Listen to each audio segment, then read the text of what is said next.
Hey all, it's David Ducker coming back at you, and today I'm going to be talking about the ecology of the undead, which was actually the first video I ever recorded. I was trying to do it, bombastic, barbarian style, Underwood style. I wasn't really happy with the result. I found it somewhat obnoxious. Not to say Anders obnoxious, I'm just saying, coming from me, that style just seemed very obnoxious to me. Maybe it still would have been entertaining, but I didn't want to go forward in that vein. I want a more casual kind of video style. Sitting on the couch here, I invite you all into my home just for a friendly chat and a cup of tea. So I try to stick with that style. But back to the topic at hand, the undead. How I run the undead in my setting.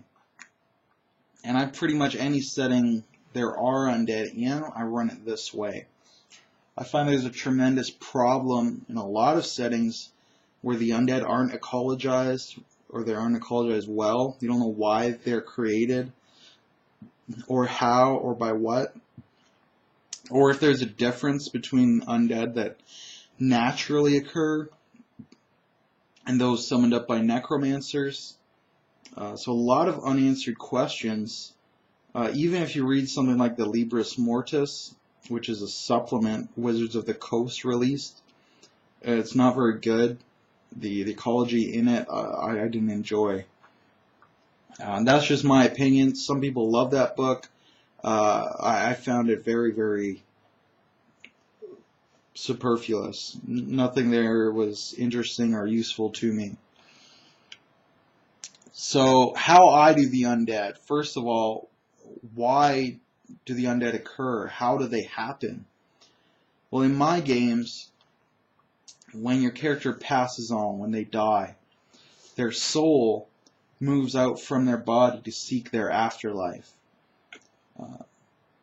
And this may be assisted by psychopomps such as Anubis or Hermes or a Valkyrie or what have you, an angel.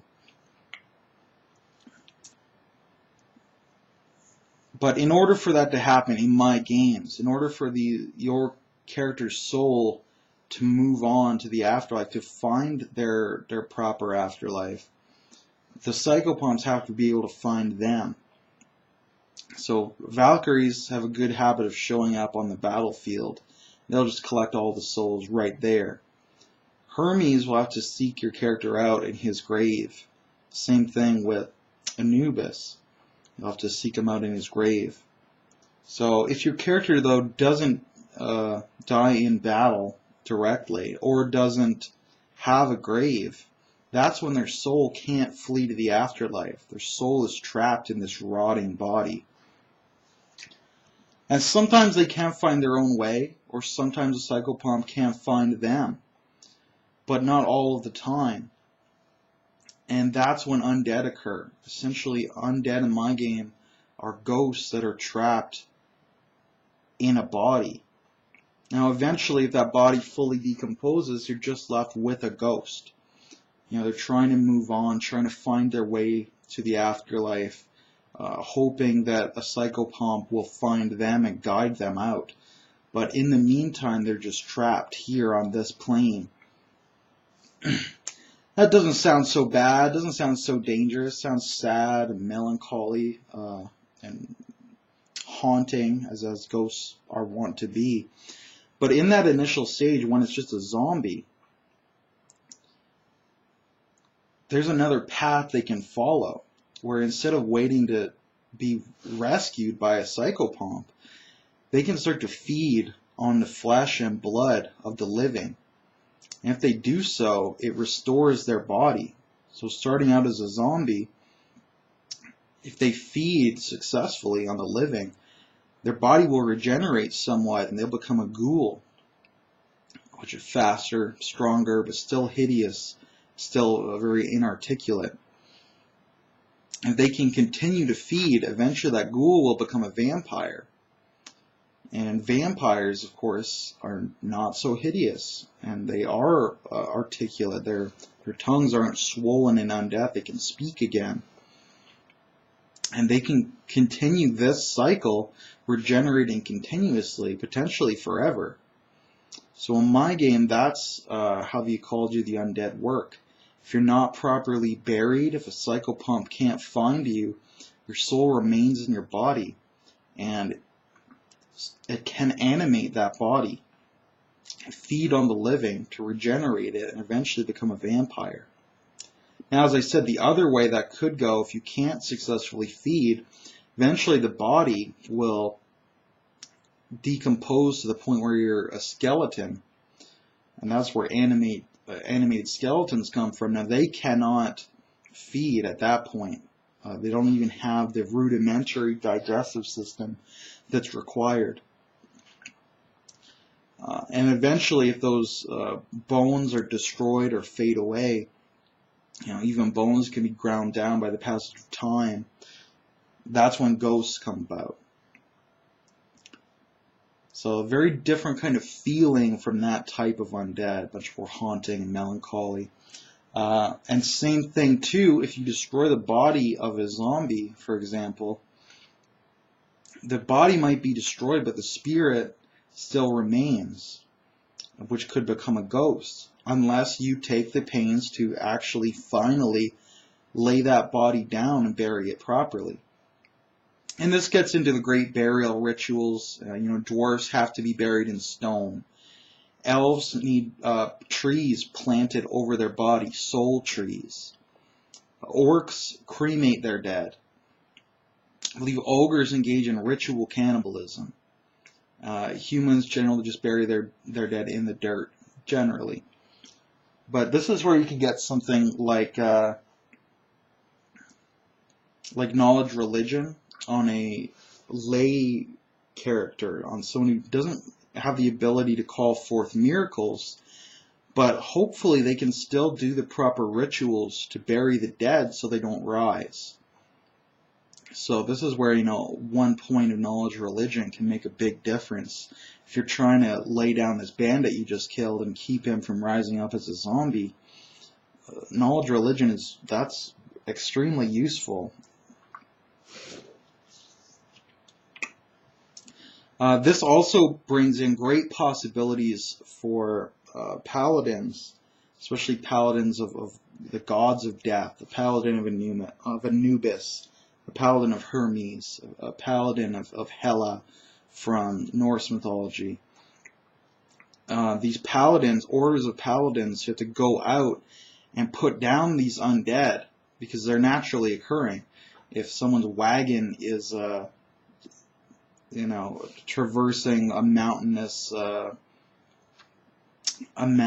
route and an avalanche crushes it, well, now that pass is going to be haunted by the ghosts of those men since they weren't buried properly. So a paladin would have to go out, and if these undead are dangerous, if they're zombies or ghouls or skeletons, defeat them and then bury them. Or if they're just ghosts, the undead, the paladins have to help them move on to the next plane, finish their unfinished business. Adds a great new dimension to paladins and to these knightly orders. So I'm using that style of knightly order in my current game, Return of the Runefangs. Upcoming, when we get into Sylvania, when we get into Stirland, we get into these characters. These will be, of course, the Black Guards of Mor, God of Death. I'm really looking forward to that. I've already got at least 5 different paladins from this order written up. So that'll be a lot of fun to work with and work this ecology in. So that's all the natural occurring undead. The other style and kind of undead are those created by necromancers. So in this case, it doesn't deal with the spirits of the dead person. So necromancers can rob a grave, and the soul is departed. The body is buried properly. Psychopomp found the soul and guided and took it off to the other plane. So necromancer will take that body, though, and they'll fill it up with their own magic. which would be, horrible black magic in the case of a Warhammer style Necromancer. It could be that they fill the soul up with the spirit of a demon, and that's how it works. It could just be, negative energy if you're using Pathfinder. But that's how they will create their skeletons and their zombies. So you can see it's very, very different style from naturally occurring undead. And I love that dichotomy. So a zombie created by a necromancer doesn't really have the capacity to go through and become a vampire. There's no sapience. There's no real soul or spirit in there. Unless you go the route of inhabiting it with a demon. In which case, maybe you could do something interesting, like a fiendish vampire. That might be very interesting to explore. But I think in a nutshell, that's pretty much it for how I do the undead. So there's naturally occurring undead, which are just the spirits trapped in the bodies, and they can't move on because the psychopomps can't find them.